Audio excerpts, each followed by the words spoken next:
We can do a few questions. Right. Sorry, thank you about Mr. that. Raskin, since you agree, what are the stakes?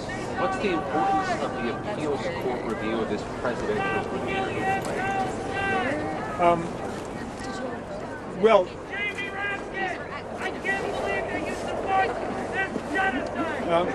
let me digress for a moment here. In case it's not totally obvious to everyone here, there is no one at this event who supports genocide. Right. There is no one at this event who supports racism. There is no one at this event who supports apartheid. There is no one at this event who supports terrorism. And I cannot imagine a group of two people who thinks that somehow it's an effective tactic to come and interfere with an assemblage of progressive democratic people standing up for our freedom.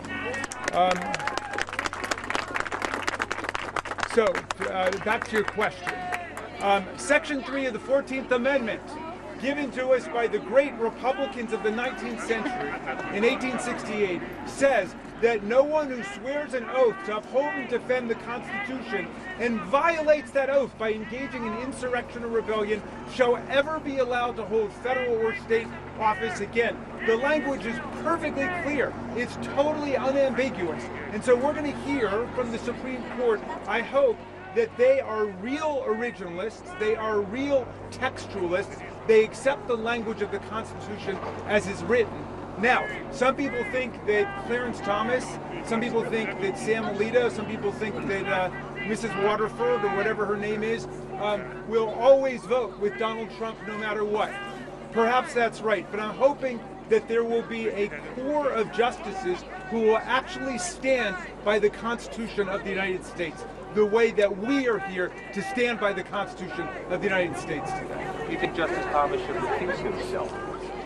Well, Justice Thomas's wife was directly involved in organizing the protest that became the violent insurrection which backed up Donald Trump's coup, his attempt to overthrow the election of 2020. So she was directly and integrally involved in those events. I don't think there's anybody in America who could reasonably look at a situation and say that a justice who's married to somebody who was a key participant in these events shouldn't recuse himself.